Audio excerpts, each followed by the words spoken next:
Very good morning, 10th class. How are you, children? How are your studies going on? I hope you are going through your chapters regularly, revising them and making them notes. Okay? So let's begin the chapter that we were doing in economics about the sectors of Indian economy. और आज हम start करेंगे division of sectors as organised and unorganised sector. अभी तक हमने समझा about the various sectors, how they are contributing in the development of a country. GDP में कैसे कंट्रीब्यूट कर रहे हैं. Some sectors are facing the problem of under employment and how employment opportunities can be created in rural areas, semi-rural areas and urban areas. और last हमने समझा था right to work, that is MNREGA, which has been providing work to the laborers and especially in rural areas. तो वो हमने अभी तक discuss किया था. Now again we are going to divide these sectors. पहले हमने इकोनॉमिक एक्टिविटीज़ के बेसिस पर बच्चों डिवाइड किया था सेक्टर्स को, primary, secondary and tertiary sector. आज जो डिवीजन हम पढ़ेंगे, this is on the basis of working condition. ये जो ऑर्गेनाइज्ड और अनऑर्गेनाइज्ड सेक्टर है बच्चों, है ना, organised and unorganised sector, this is on the basis of working condition.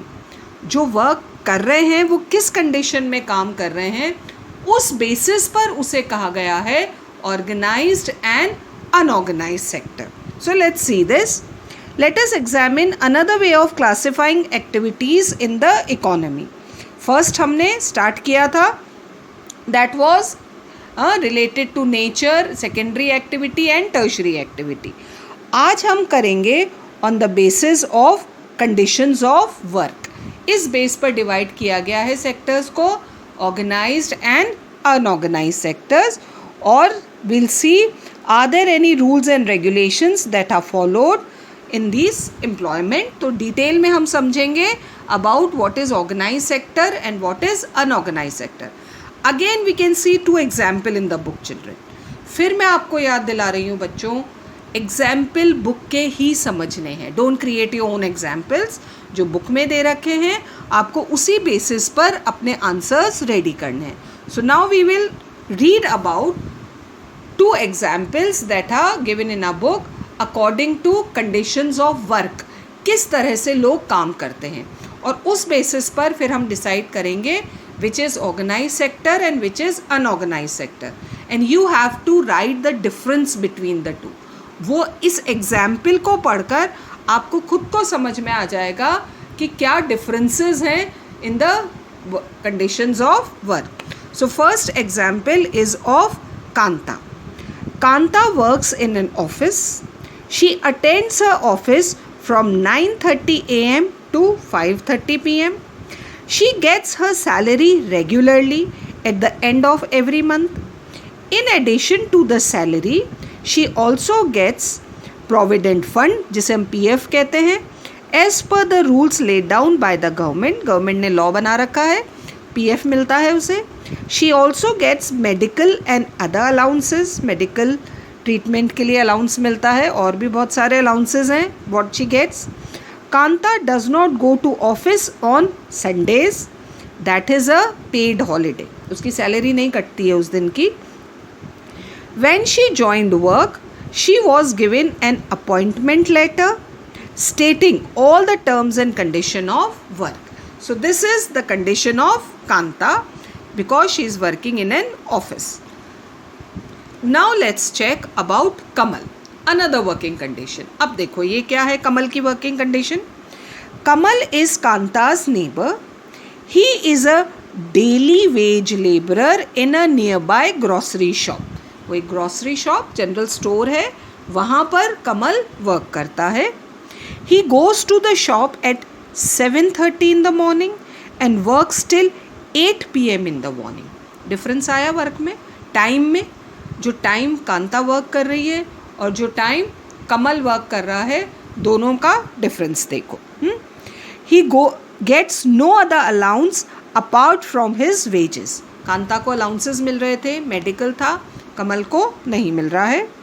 He is not paid for the days he does not work. जिस दिन कमल काम पर नहीं जाता है या शॉप क्लोज रहती है, उस दिन का पेमेंट कमल को नहीं मिलता। Whereas Kanta is getting paid holiday.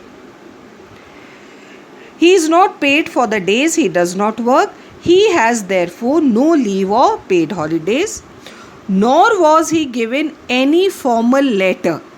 Kanta को अपॉइंटमेंट लेटर मिला था, कमल को नहीं मिला, saying that he has been employed in the shop. He can be asked to leave any time by his employee. उस कमल का एम्प्लॉय कमल को कभी भी उसके काम से निकाल सकता है। So these are the two working conditions. I hope थोड़ा बहुत समझ में आया होगा कि क्या डिफरेंस है दोनों की वर्किंग कंडीशन में। नाउ वील डिस्कस, और यही आपको रेडी करना है, difference between these.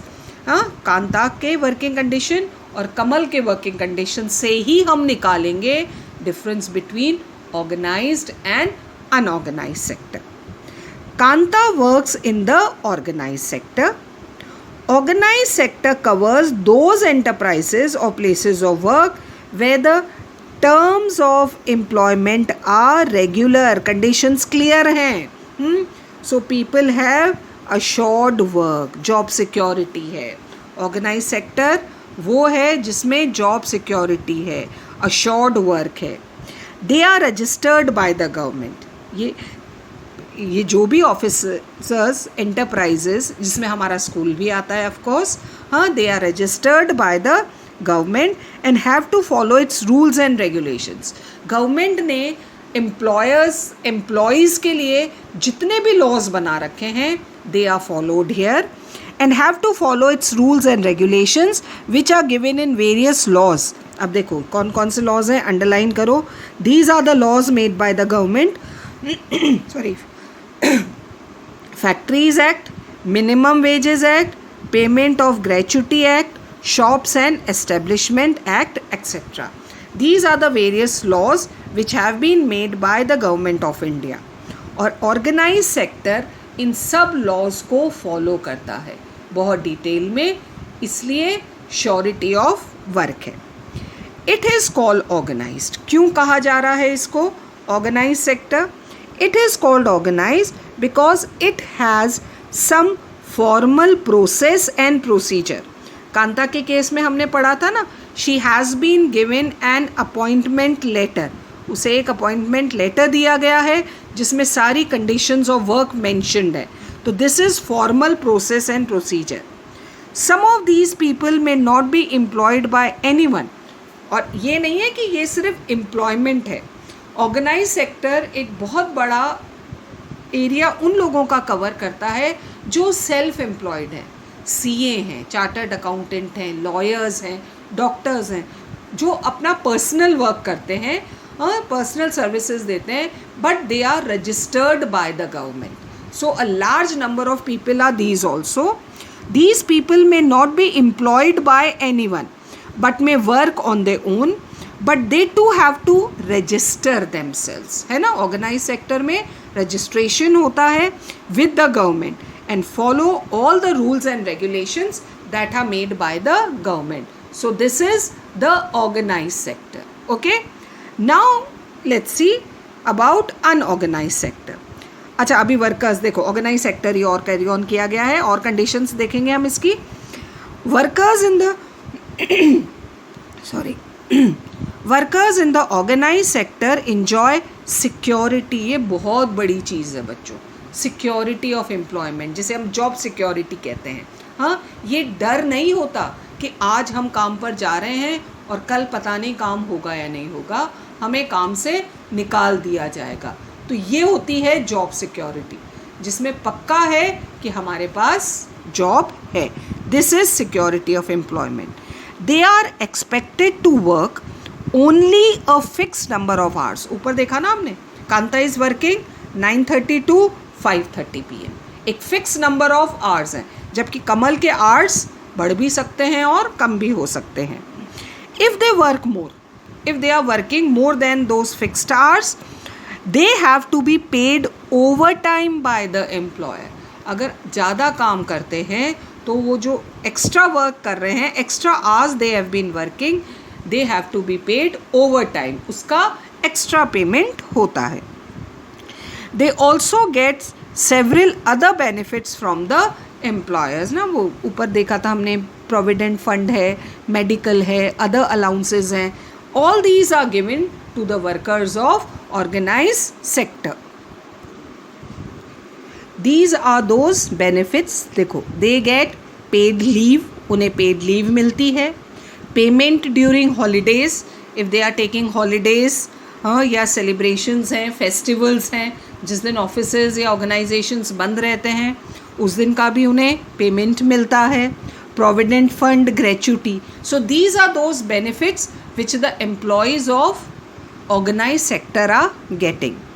They are supposed to get medical benefits, and under the laws the factory manager has to ensure facilities, working conditions है ना, environment अच्छा होना चाहिए, like drinking water, they have been provided with drinking water, safe working environment, and when they retire these workers also get pensions as well.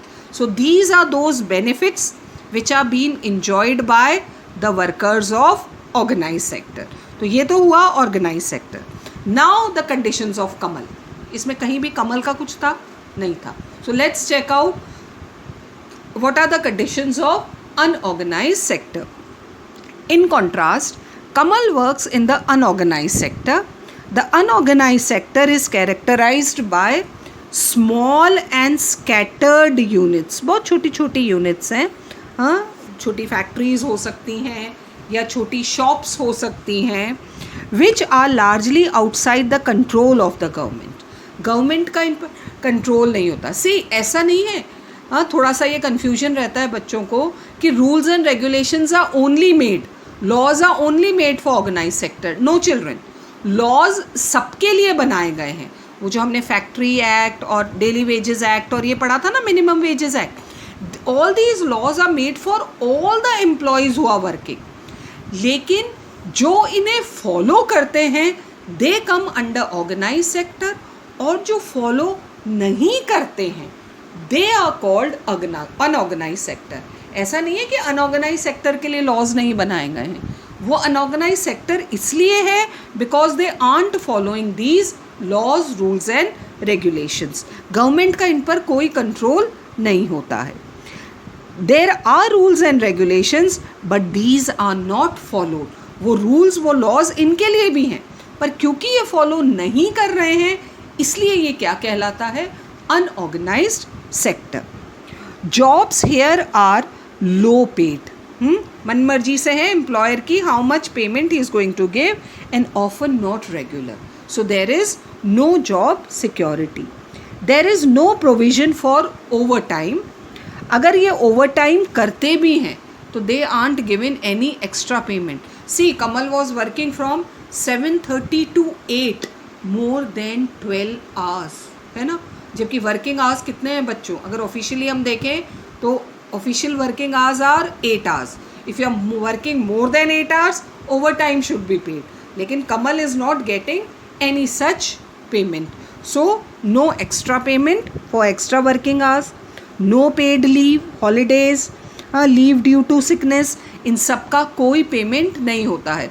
जिस दिन ये काम पर नहीं जाएंगे उस दिन का पेमेंट नहीं मिलेगा. People can be asked to leave without any reason. Employer की मर्जी है, जब तक रखना है रखें, नहीं तो निकाल देंगे, क्योंकि वो अपॉइंटमेंट लेटर तो मिला नहीं है. So it's on the whims of the employer to keep the person. When there is less work, such as during some season, some people may be asked to leave. It happens generally seasonal industries. जो हमारी कुछ seasonal industries, वो हम समझेंगे आगे chapters में, वहाँ पर जब प्रोडक्शन चल रहा होता है, सीज़न होता है, तब तो एम्प्लॉयज़ को रखा जाता है. And when there is no work, these workers are asked to leave. तो जब ज़रूरत होती है काम दिया जाता है, जब नहीं होती है निकाल दिया जाता है. तो जब निकाल ही दिया है तो पेमेंट कहाँ, तो there is no job security, no regular income. A lot also depends on the whims of the employer. Employer की मर्ज़ी पर डिपेंड करता है. दिस सेक्टर इंक्लूड्स, देखो क्या आते हैं, a large number of people who are employed on their own doing small jobs. See organise sector में भी a large number of people है ना हु आर सेल्फ एम्प्लॉयड, लेकिन मैंने आपको जॉब्स बताए थे, technical jobs, highly skilled jobs, जिनका गवर्नमेंट के पास रजिस्ट्रेशन होता है। और a large number of people are employed in unorganise sector, वो भी सेल्फ एम्प्लॉयड है। वो सारे वेंडर्स जो आपकी कॉलोनी में घूमते हैं, सब्जी बेच रहे हैं या सामान बेच रहे हैं, they are all in this unorganise sector who are employed on their, cobbler हो सकता है, या ऐसे जो छोटे मोटे दुकान लगाकर बैठे रहते हैं ना, they all come under this sector, unorganise sector. Employed on their own doing small jobs such as selling on the street or doing repair work. Similarly, farmers work on their own and hire laborers as and when they require. Agriculture भी तो seasonal activity है। वो जो landless laborer होते हैं who are hired at the time of harvesting of crop or sowing of seeds, बस उस समय उन्हें हायर किया जाता है, फिर हटा दिया जाता है। तो ये सब आते हैं अनऑर्गेनाइज सेक्टर में। समझ में आए दोनों sector? Now you have to prepare a difference between organise sector and unorganise sector. This is the main question that you need to understand here. हाँ, लेकिन कंफ्यूज इस बात में मत होना बच्चों कि गवर्नमेंट और प्राइवेट, ये गवर्नमेंट प्राइवेट नहीं है, ये वर्किंग कंडीशन के हिसाब से है। बहुत large number of private sector ऐसा है जो ऑर्गेनाइज्ड में आता है।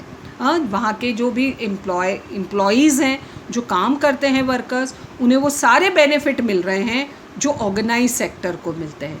तो ये according to condition of work है कि वो ऑर्गेनाइज सेक्टर है या अनऑर्गेनाइज सेक्टर है। ठीक है, so this was our lesson today.